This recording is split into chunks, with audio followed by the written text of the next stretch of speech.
шунавандагони азиз, ҳоло хониши адабиро аз рӯи рамани теғи сухан аз китоби бонавои борони бародарон Шарифбек ва ҳокими азиз дар қироати ҳунарманд Абдумумин Шарифӣ шунавед. оғози гуфтори 13.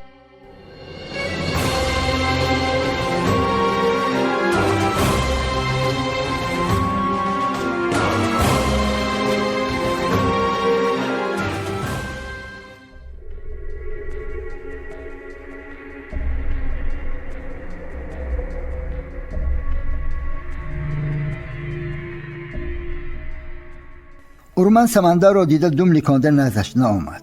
سگ هم باشد مقام و منزلت خویش میدانست و خوشامدگویی را خوش نداشت. خود سمندر هم خوشامدگویان را چشم دیدن نداشت. او حیران بود که چرا سگ همین چیزی عادی را میفهمد و آدم نه. خوشامدگویی و پلیدی های بعضی ها را دیده سمندر گاه اندیشه میکند که چطور زمین چنین فردها را برداشته است. ناخواست سمندر دست به جیبش برد و وجودش لرزید. همان کاغذ آورده شادی لایق دستش بیسوخت. دستش را نه، تمامی وجودش آتش گرفت. دیگران همه زیبایی طبیعت را با نباتات و حیواناتش به گوشه فراموشی داده سری همان کاغذی در جیبش بوده و اندیشه رفت. هفته گذشته چطور ملیسه ها با او خوش معامله بودند. حتی گریزوف در نزد آن کاپیتان ناشناس گذشته او به یاد نآورد. خرسند شد که بعدی به مهنت دست زدنش ملیسه ها هم احترامش را پاس داشتند. هر آنچه که او میدانست همان روز گفته بود. برای سخنهای گفتش به حجتهای ملیسه دست ماند. پس آنها باز چی میخواند؟ یا گمان دارند که در کوه از خفای رمه گشته سمندری رحیم بحری ملیسه ها گپ میبافد؟ آخر من از کجا دانم که کدام بنده خدا به خبر قصد جان بنده مومن نموده است؟ مومن برادر مومن گفتند، پس همین است رسمی برادری. اصلا در این موضوع او باری هم با شخص ناشناس روبرو نآمده است و چطور شخصی ناشناس در همین موضعی که اگر پرنده پرزند بال و پرش می سوزد و اگر درنده گذرد دم و یالش می ریزد پیدا شده با زندگی خیر باد گفته است. به اختیار زمزمه کرد. خشکک دره خشک و آبی خشکک دره خشک، بالای لب تیغه خشکک دره خشک، برفای تگ شیبر خشکک دره آب، جویباری بری ناوه خشکک دره خشک. او بالای یال به عصای خود تکیه کرده باز همان مرز و همیراقانش را پیش نظر آورد.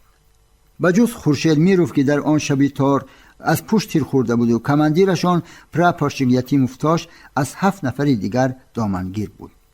محض با گناه آنها او 3 سالی رسا از زنگ تا زنگ در محبس ایستاد. خورشید میروف وقتی که به عیادتش آمده گفت شخصی که یراق تو را دزدید انشاءالله به جزای آفریدگار می افتد. ای خدا، پس چرا آن خدا ناشناس را مانده باز از گریبان من بیچاره داشتی؟ چرا؟ مرد تقدیرش را از خدا می بیند، نامرد از رفیقش. گفته بود وقتی از محبس آزاد شدن و به خانه آمدن قبلگاهش و اکنون افسوس بر آن می خورد که چرا از همیراقانش دامنگیر شد. شرمش آمد و گریبان خشت داشته توبه کرد. شاید همش از ازل در پیشانی هم نوشته شده باشد. شاید کسی هم از همیراقانم در آن شبیتار یراقم را نگرفته باشد. نه، به یادم هست که کدام یراقم را از دستم گرفت تا بارم سبکتر شود و خورشید را درستر برده توانم. خیر، حواله بد به خدا. آفتاب چون به بالای یال رسید سمندر سری رمه پس گردانده به زمین نشست. شادی لایق سری آتشدانی نزد خیمه جنب و جول داشت. سمندر باشد در گرداب اندیشه های پرتقیان خود غوطه‌ور بود.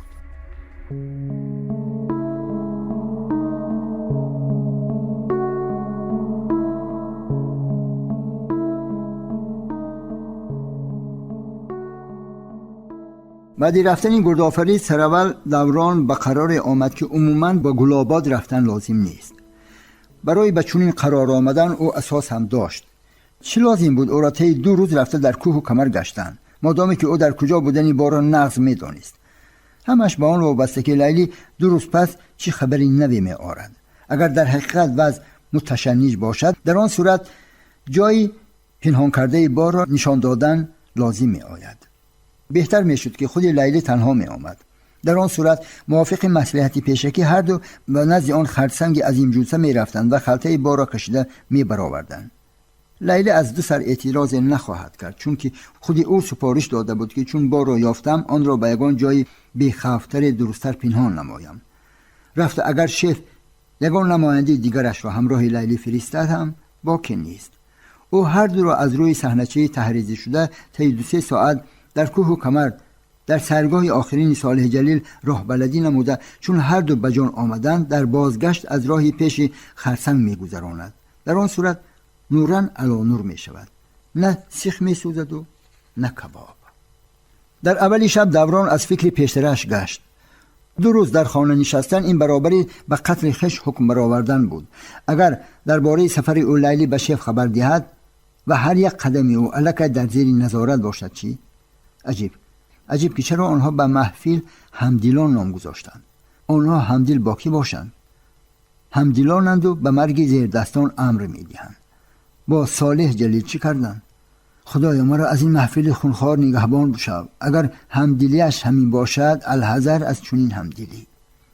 در نهاد دوران نسبت به گردآفرید صالح جلیل تخم عداوت کشته بود و تا به جای این کیست چون موج غله‌زاران از نسیم روزگاران در الوانج بود. اشک سری مژگان دختر و آن قطره‌های از بر رخسار جاری شده او در قلب دوران پیکان زد.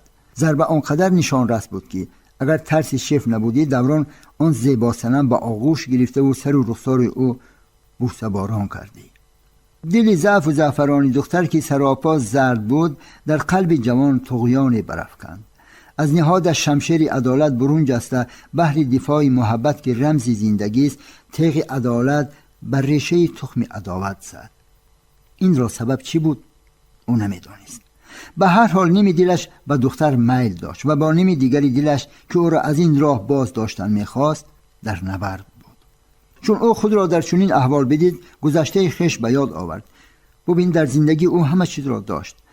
در زمانی که دولت با دین در 2 سنگر بودن او از اسلام با خبر شد و در دههشان آبروی زیادی پیدا کرد و چون اسلام شناسان به ده آمدن او حقوق خویش پایمال شده پنداشته به کارهایی که خودی شریعت اسلام ممنوع اعلان کرده بود دست زد. پس ده به ده و شهر به شهر گشت و خود را چون ملا معرفی کرد. مردم به او از نو احترام پیدا نمودند، ولی گذشته خویش به یاد نآورده به دامان اعتقادمندی که برای دوای درد خویش نزدش آمده بود دست درازی کردن خواست و خود را رسوای معرکه کرد. اگر صالح جلیل در همان لحظه از آن منزل نمی گذشت و او را که از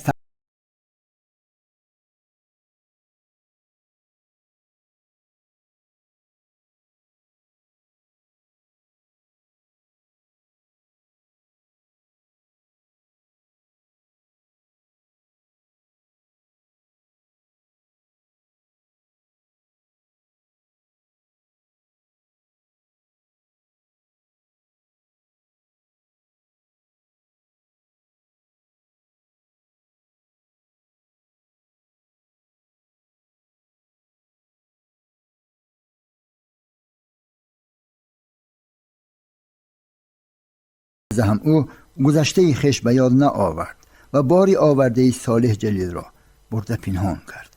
میگویند گذشته برای آینده پول است و یا کور چون یک مراتبه به چاه زد دیونباره با عصایش پیش پایش را ساب میکند، ولی او باری هم گذشته خویش به یاد نآورد. گذشته درس است و هر که از آن سبق آموخت پای در گل نماند و اندیشه فردای خویش کند. این درد است که تاکتیک و استراتژی زندگی را پیشگویی میکند، ولی دوران از گذشته نه سبق آموخت و نه از راه پیش گرفته‌اش گشت. در همه حالت مصلحتچی و مشورتچی او نفسش بود. چون نفس بالا گرفت او نیز افتان خیزان از قفای آن گام زد. این صبح لیلی نه یک بلکه 2 پیکانی را در قلب او جا کرد. دختر را چون آب چشم در بری رخسار جر شد ضعیفی و ناتوانی او را به دوران معرفی کرد و تیری حساس قلب جوان بشکافت و حالا هم سری همین مسئله 2 نیمه دلش با هم در نبردند. پیکان دیوم این آن سخنان لیلی بودند که درباره به چی کار قادر بودنی شیف گپ زد و قلب دوران آنچنان فشرده شد که گمان کرد خونش از گشت باز ماند. نفس گلوگیرش کرد. دوران در حقیقت از سخنان لیلی ترسید، ولی در نزد جنس لطیف که پیکان مهر را در دلش جای کرده بود و اکنون از او یاری و مدد میخواست، خود را با عذاب به دست گرفته آبروی مردانه خویش ایمن داشت. چون او بار هم گذشته خویش بیان نآورد و تقدیر خویش با همدلان پیوست و خود را در گرداب ماند، بهری از این ورطه برآمدن امشب در تلاش بود. دوران همه حالتهای رخ داده را باید در میزان عقل برمیکشید تا باز پای بر لب جر ننهد. و هرچند او روزنامه خوان هم نبود، ولی طی چند روزی در این زندان سنگین بودن، یک دسته روزنامه های کهنه و فرسوده را که بالای جوان می ایستادند گرفته یک ورق زد.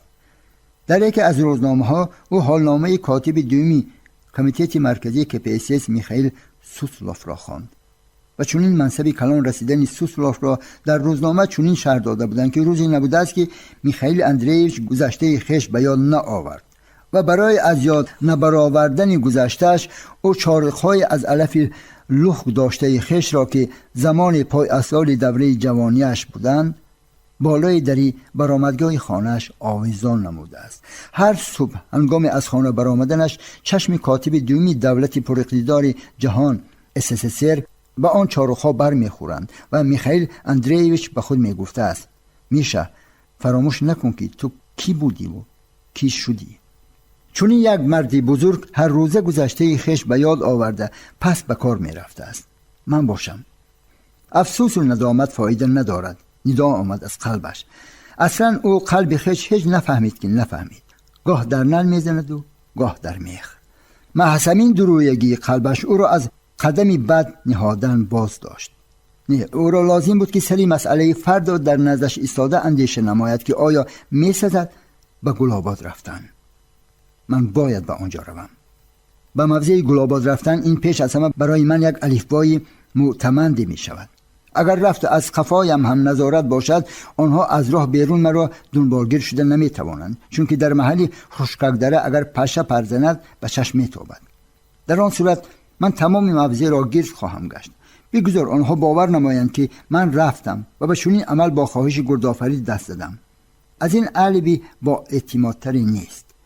نهایت او به همین خلاصه آمد که سری صبح به سفر می براید. محض همین قرار سبب شد دوران میل خواب کرد تا فردا صبح از پی کار شود.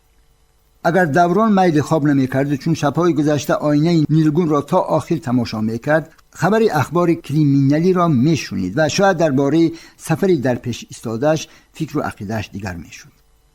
در دوام چند سال شناسایی باری اول لیلی به خوابش درآمد. هرچند خواب کوتاه و بی نتیجه بود، ولی به دوران خوش آمد و به خلاصه آمد که امشب لیلی نیز در فکر او سر به بالش گذاشته است. سری صبح دوران از خانه برآمد و به وکزل رفت. تا خودی گلاباد نقلیات مسافربر نمی رفت و دوران نیز میلی به گلاباد رفتن نداشت. دوران به سمت دیگری راه گذشت و در اتوبوس شهری نشسته تا برآمدگاه شهر رفت. از آنجا به افتماشین راهگذر نشسته راهی سمت گلاباد را پیش گرفت. ساعت 12 او افتماشین را باز داشته با راننده حسابی نموده فرامد. بعد رفتن افتماشین او رقم آن را به دفترچه‌اش ثبت کرد برای روزی مبادا، چون علبی برای شیف، و به سمت خشکک دره روان گشت. بعد نیم ساعت از پیش او جوانی اسب سواری برآمد. خواست راهش را دیگر کند، ولی دیر شده بود. جوان او را دید. سری صبح گرداب اندیشه ها کاپیتان میلیسا ساربان حامد را در حلقه گرفتند. بعد صبحگاهی در نهاد وکالتدار کافتکاو جنایتی طغیان نمود و فکر و خیالات دیروزش را پهن و پریشان ساخت. همه آن دستاوردهای دیروزه در نظرش چون شیشه بشکسته نمود که پیوند کردن آن غیر امکان بود. چون از بستر بیرون جست و سر و روی خش با آب خنک بشست، کمی خود را بهتر حس نمود و به خانه شفت گذشته از جیوان کالاد نوی کرته ها را برون آورده سری میز کاریش نشست و به ساختن خانچه های کردانی که زمان شغل دوست داشتهش بود سر کرد. در حالتی که کرته ها را بالای هم میچید، سری مقصد و مرام دیروزه خش که بهر کار امروزه و نقشه گرفته بود اندیشه کرد. دیروز اگر وقت دست میداد او از روی سراغه از ریاست بیدیه گرفتهش به نزد خانم خواجه‌ای که زمان به افتمشین وال و صالح جلیل را به کیلومتر 8 راه دوشنبه قرطاق برده بود تشریف می آورد و به همان مسئله 4 سال پیش رخ داده روشنی می انداخت. این همش دیروز بود و از آن خرسند شد که او به منزل خواجه و تشریف نآورد. کار شب خنده روز گفتند. محض در همین صبح صالحان در زمانی که رسول خوابی مست بود و امیده در آشخانه جنب و جور داشت، ساربان حامد در حجره کاریش مشغول ساختن بینای بسیار آشیانه کاغذین و تحلیلی رفتار دیروزه خش بند بود. ساربان حامد که زمان خود وظیفه ناظر قسم تحلیل را به عهده داشت، مقام و منزلت تحلیل را در آموزش و نقشه‌گیری کارهای جستجویی خیلی چقور از بر کرده بود. کاپیتان میلیسا به همه کار از 3 کنج می‌نگریست. به عقیده او اگر که یکی از آن کنجها هنگامی برش از خط اساسی دور ماند، نتیجه دلخواه پس نمی آورد. 3 کنج اصلا اینها بودند: زمانی گذشته، حاضره و آینده. بعضا تحلیلگران این کنجها را پهلوی هم می گفتند. ید رای اساسی را هنگام تحلیل زمان حاضره در بر می گرفت و تحلیلگر باید راه‌های را جستجو می نمود که علاقمندی آن را به زمانی گذشته افشا سازد. چون همین کار به تحلیلگر دست می داد، در اساس یک جای کنی 2 مولکوله زمانی گذشته و حاضره نقشه استراتژی هجوم را که به زمان آینده وابستگی زیج داشت ترتیب می داد. ساربان حامد از کرتاها 7 آشیانه بینای کرتانی را بالای هم چید، ولی برای ساختمان قبط 8 بنا مصالح بیناکاری ناکفایه بود و او بینای ناتیار را به حال خود ماند. پس تمام یاد و هوش خش به همان یک نکته، تماشای بینای 7 آشیانه سفربر کرد و آهسته آهسته راههای نو را در معمای حمید جاوید پیش نظر آورد.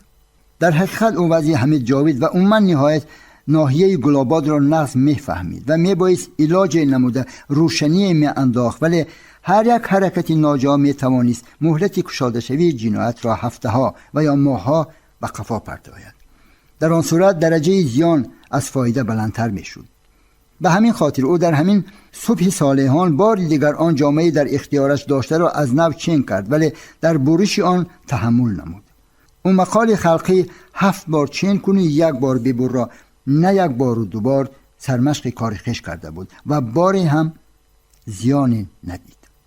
تا به نزد خانم خواجه و رفتن همگی نیم ساعت وقت صرف می شد، ولی او از فکر خش گشت. فکر دیشب داشتهش هیچ در چهارچوبه کارهای جستجویی راست نآمد. آخر چیتر به یگان دلیل میتوان نزد شخصی رفت که او در انتقال مواد مخدر به طور راست خطا هم نباشد، غیر مستقیم شریک است.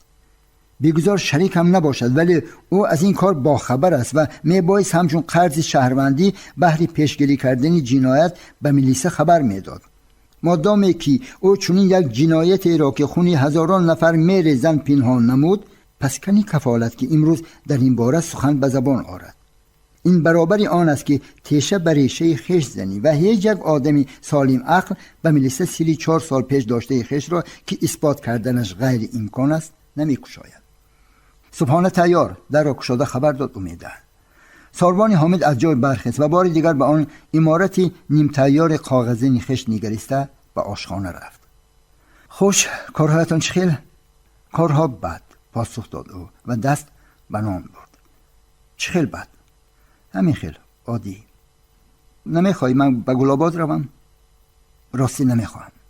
جای کار داری، چی لازم به گلاباد رفتن؟ ناوابسته از خواهش خودت من مجبورم که باز 2-3 روزه به آنجا روم. من کو آنجا کاری دائمی نمیروم. مادامی که لازم دانسته مرا به آنجا فرستادن به امر و یا رخصتی سردار شعبه کارهای داخلی ناحیه گلاباد حمید جاوید من برگشتن نمیتوانم. با حمید جاوید طی چند سال است من در ناحیه سرچشمه کار کردم. به زمین آنجا با سپارش سردار ریاستی کافتکاو جنایتی وزارت فرستاده شدم.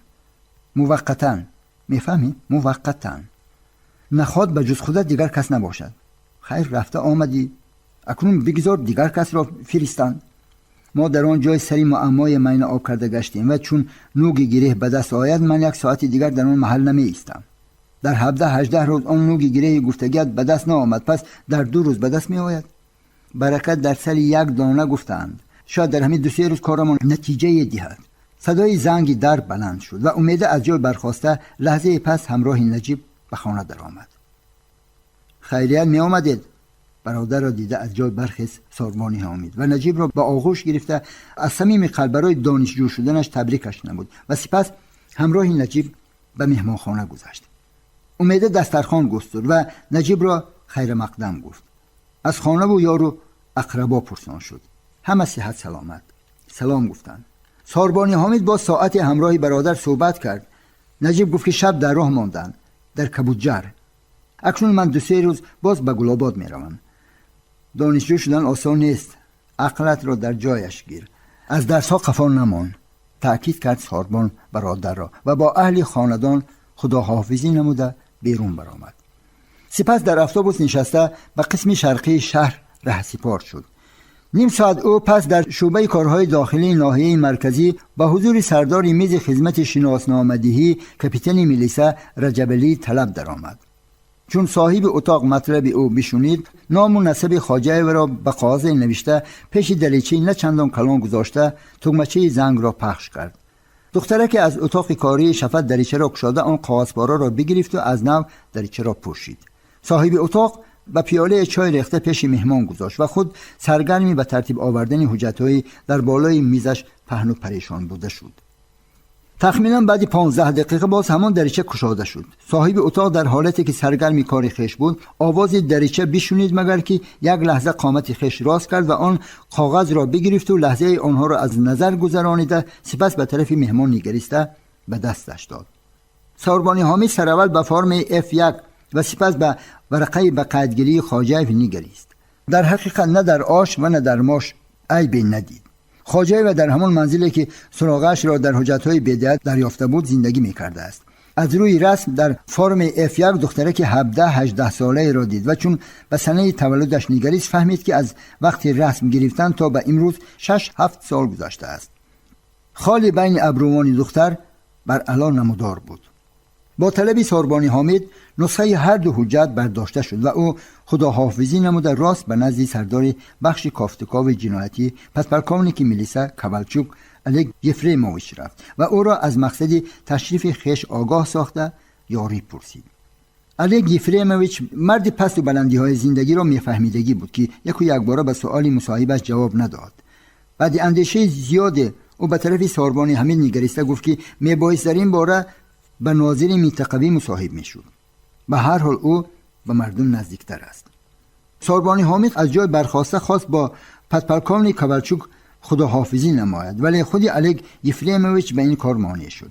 شنید رفیق کاپیتان، حالا یگان علاج میکنیم. گویان او گوشه که تلفنی به رقمی را برداشت و چون آواز نوبدار بشنید پرسید که آیا ناظر منطقوی کریموف در اداره نیست و برابر جواب این کار گرفتن گوشک را به جاش گذاشته به دیواری پهلو انگشت زد.